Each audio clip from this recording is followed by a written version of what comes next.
Hello guys, good morning. Kickball. আপোনালোকৰ ভালনে? আপোনাৰ নকাই পাই না বেয়া? Good. Good, good.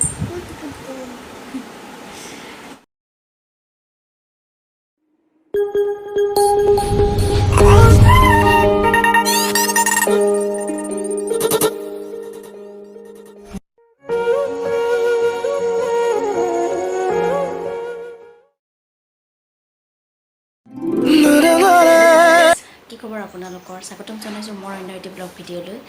আৰু এইটো ব্লগো মই মাহঁতৰ ঘৰৰ পৰাই ষ্টাৰ্ট কৰিছোঁ আজি। আশা কৰোঁ আপোনালোক সকলোৱে ভালে আছে, সুস্থ আছে।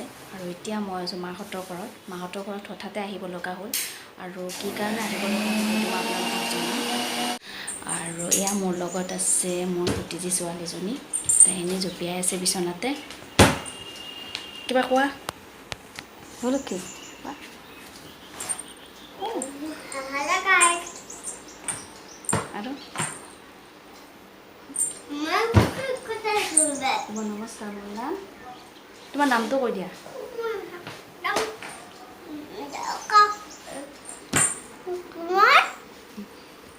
তোমাৰ নাম কি? তোমাৰ নামটো কৈ দিয়া। তোমাৰ নাম কি? নকয় তাই এতিয়া নামটো।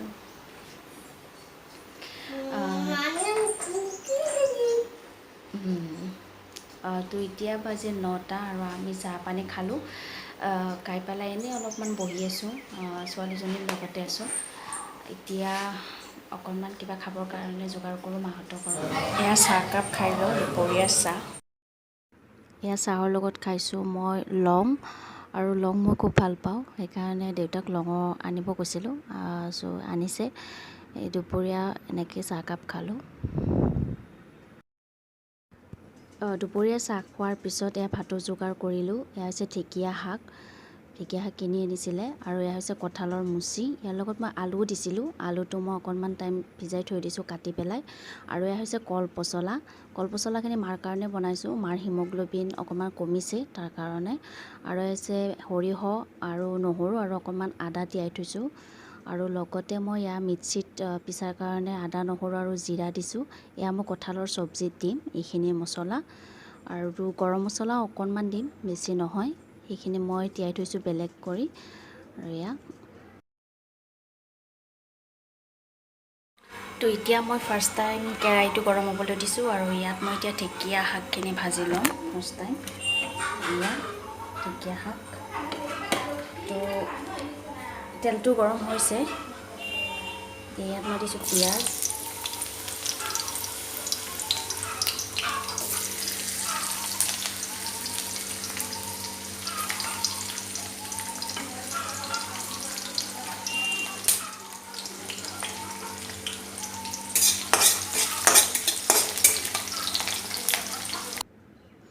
এয়া ঢেকীয়া শাক বহাই দিলোঁ। এতিয়া অকণমান ভাজি লোৱাৰ পিছত হৈ যাব। ইপিনে মই বইল হ'বলৈ দিছোঁ কঁঠালৰ মুচি আৰু আলু। এতিয়া আকৌ তেল গৰম হ'বলৈ দিছোঁ কেৰাহীত, আৰু এয়া মই দিলোঁ ফুৰণ, কঁঠালৰ মুচিৰ কাৰণে চব্জি বনাম। আৰু এতিয়া দিলোঁ জিৰা, গোটা জিৰা। এতিয়া তেলখিনি গৰম হৈছে, ইয়াত মই এতিয়া দিম পিঁয়াজ, জলকীয়া,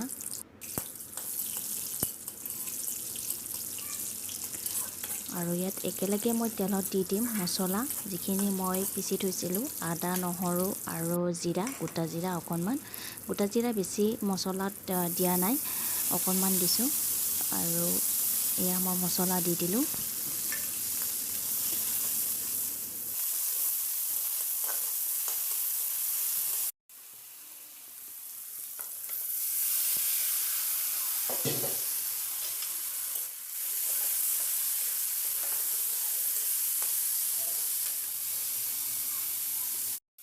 এতিয়া ইয়াত মই সোৱাদ অনুসৰি নিমখ দিছোঁ, এচামুচ, আৰু অকণমান দিছোঁ, আৰু হালধি গুড়ি দিছোঁ।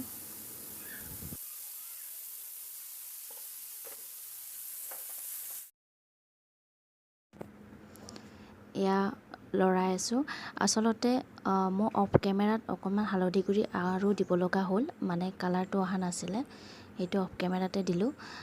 আৰু ইয়াৰ পিছত মই অকণমান ধনিয়া গুড়ি আৰু লাল মিৰ্চি পাউডাৰ অকণমান দি দিছোঁ, সেইটো টেষ্টৰ কাৰণে দি দিছিলোঁ। কিন্তু খাবলৈ বহুত বেছি টেষ্টি হৈছিলে, ভাল লাগিছিলে খাই, একেবাৰে মাংসৰ নিচিনা হৈছে।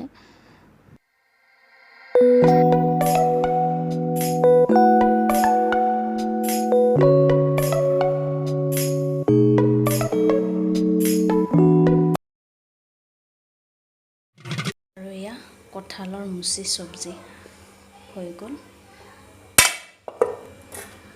কঁঠালৰ মুচি চব্জি হোৱাৰ পাছত মই আনফালে আন এটা কেৰাহীত পচলাখিনি বনাইছোঁ, কিন্তু ভিডিঅ'টো ৰেকৰ্ড কৰা নহ'লে। পচলাখিনি মই চিম্পলকৈ বনাইছোঁ।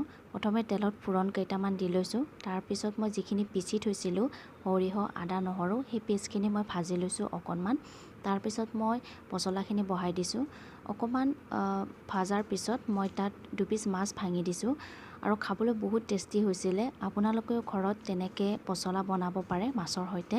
যদি মাছখিনি ভাঙি দিয়ে পচলাৰ লগত বেছি সোৱাদ হয়। আৰু যদি মাছৰ তো গাইজ, আমি এতিয়া ভাত পানী খাই ল'লোঁ। এতিয়া বাজিল 3টা আৰু সকলো এতিয়া অকণমান ৰেষ্ট ল'ম। আৰু আলহীও আহিব আজি। কোন আলহী আহিব মই দেখাম সকলোবোৰ। আজি অকণমান বতৰটো মানে বেলেগ আৰু মানে ৰ'দ নাই, কিন্তু গৰমটো আছে, গৰম কমা নাই, ৰ'দ নাই যদিও। আৰু মই অলপমান বাহিৰত এতিয়া আছোঁ, এনেই বাগানবিলাক চাই আছোঁ, দেউতাই ৰোৱা ফুলবিলাক চাই আছোঁ। এয়া মোৰ পিছফালে দেখিছে গোলাপ ফুল, দেখাই আছোঁ আপোনালোকক। এয়া গোলাপ ফুল দেউতাই ৰোৱা, আৰু এইডাল হৈছে বগা, আৰু কিবাকিবি ফুল ৰুইছে দেউতাই, টাবতো ৰুইছে। এয়া দেখিছেনে জলকীয়া, জলকীয়া বহুত লাগিছিলে, এতিয়া বাৰু ছিঙিলে অকণমান আছে। কিবাকিবি আৰু ফুল আছে। আৰু এইফালে হৈছে তুলসী, এইডাল গছ। আচলতে ঘৰৰ চাৰিওকাষে যেতিয়া ফুল, যিকোনো ফুলে যেতিয়া ৰোৱায় তেতিয়া বহুত বেছি ধুনীয়া লাগে, ঘৰখন দেখিবলৈ বহুত বেছি সুন্দৰ হয়, পৰিৱেশটোও ভাল লাগে গছ গছনি থাকিলে। এয়া দেউতাই টাবত ৰুইছিলে ৰঙা গোলাপ। আচলতে আগতে বহুত বেছি ফুল আছিলে, কিন্তু এতিয়া ফুলবিলাক মানে নুফুলেও কিছুমান ফুল, তাৰ কাৰণে কাটি দিছে দেউতাই, চাফা কৰি দিছে। এইডাল হৈছে এল'ভেৰা, আৰু এইডাল গছ বহুত পুৰণি এল'ভেৰা গছ।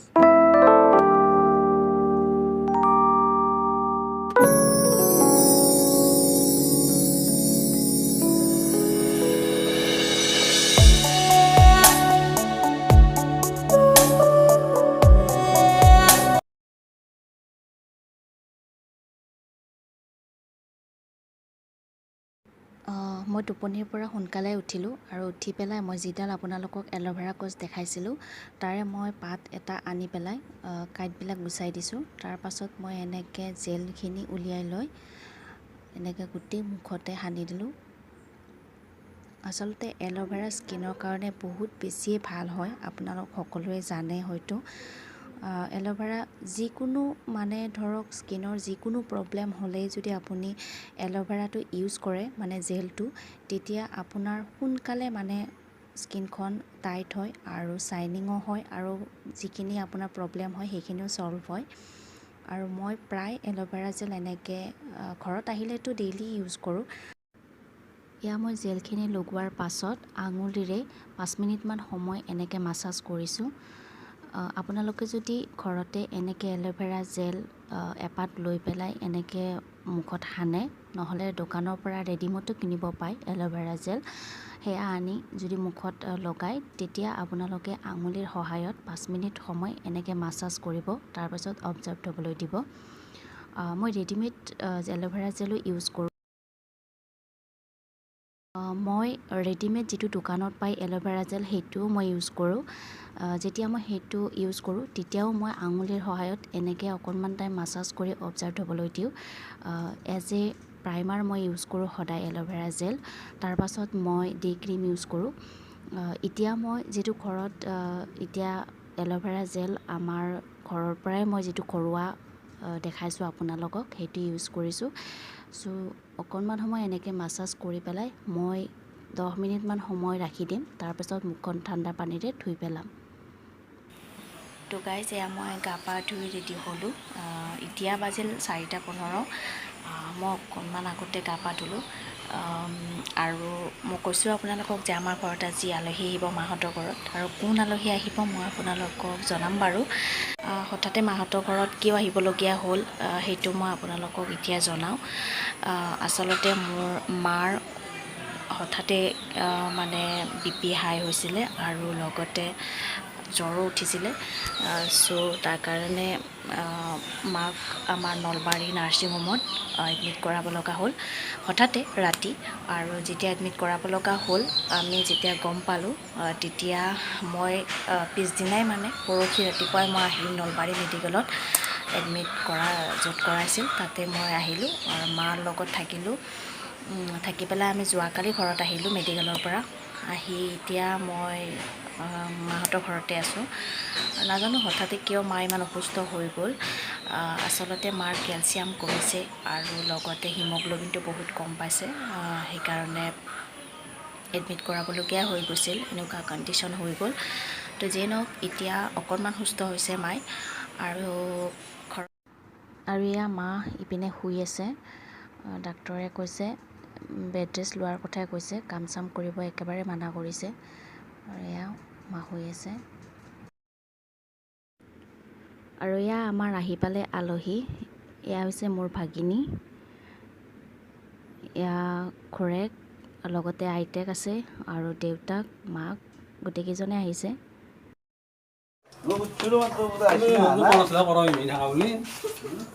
নাই মই থাকা বুলি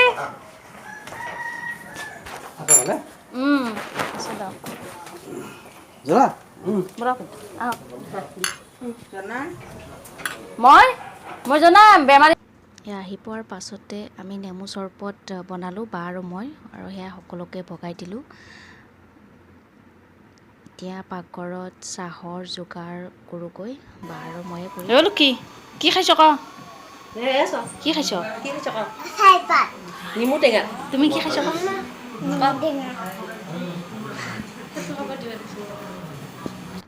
আৰু ইপিনে চলি আছে মেল মিটিং সকলোবোৰ একেলগে বহি লৈছোঁ বাহঁতৰো মা আৰু বা আছে আৰু আমাৰো মা বৌ মই গোটেইকেইটা লগ হৈ এনেকৈ কথা বতৰা পাতি আছোঁ অকণমান টাইম